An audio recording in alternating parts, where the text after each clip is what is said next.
Somewhere in the crowd, sometimes you find someone very special. Someone who hears the unheard. Someone who understands the mystery. Sometimes there's someone who sees with the third eye. We all have a third eye. Welcome to my mixtape. Mace, a.k.a. Future Visions. What if I told you that I have predicted future events in my music? Sounds crazy, huh? It's called precognition, and it's connected to my third eye vision. By the time you check out my music, you'll see that I had predicted future events. Welcome to Future Visions. Buckle up and listen closely. Peace, peace, peace, peace. Peace. What does the third eye actually show you? When you open your third eye, unblock your pineal gland, what are you actually going to see and why should you care? So firstly, the third eye is based around the idea that this reality is not all there is, and we are connected through the pineal gland, through the chakra system, to our soul. Our soul operates in different dimensions at the same time, the fourth, the fifth, the sixth, and other dimensions, as well as being non-linear, meaning right now we're experiencing linear time. So we're going from point A to point B in one direction. When we experience non-linear time, it's almost like that line has been looped around into a disc, and we can experience any point on that disc with our soul. Now, why am I telling you that? Because when you open your third eye can show you different points on that timeline disc, as well as different disc versions in the fifth dimension. But we won't get onto that in this video. Your third eye will show you through astral projection, through visions, through dreams, different points on the same timeline, meaning you can see into the future, you can see into the past. Very important but difficult to do at the beginning. But through the pineal gland, you're able to astral project. When you can astral project, you can see into the future, you can experience different realities,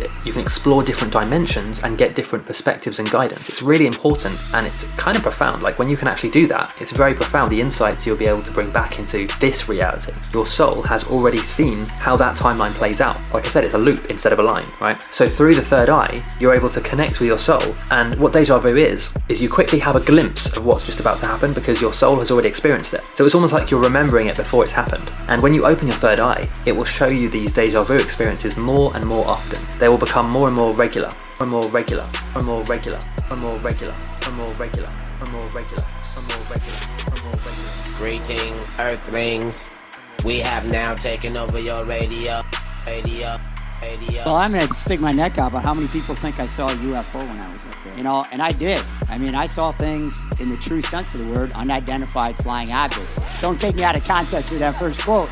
I had no aliens knocking, but, you know, I saw stuff where I'd call my crewmates over, Stroetta, you know, what the heck is that? And we'd look, and sometimes it was metallic, and it was, you know, looked like a spoon, if you will, off in the distance.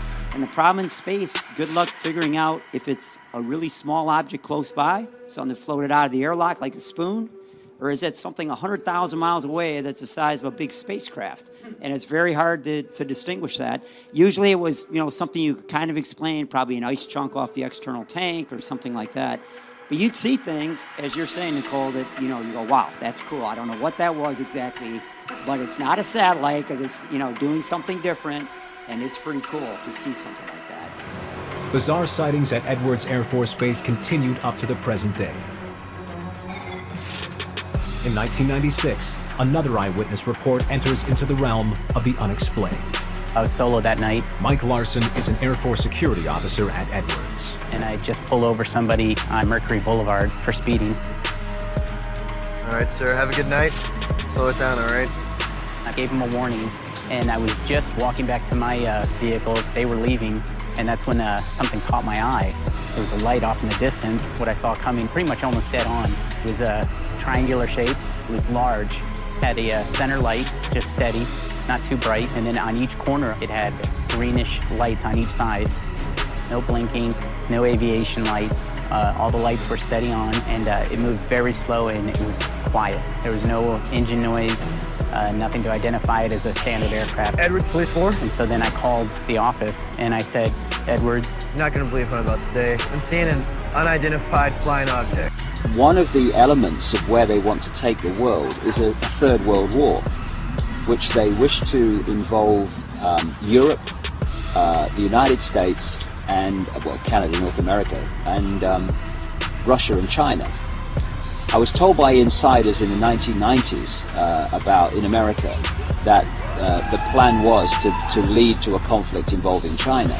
And the Third World War would be triggered out of the Middle East, involving Israel as the trigger, and would bring about the final global conflict, which would lead to them being able to offer the solution to stop this ever happening again, which would be a world government and a single world army. And the idea of that is to say, if we have a single world army and we bring an end to national armies, then we can't ever again have a war.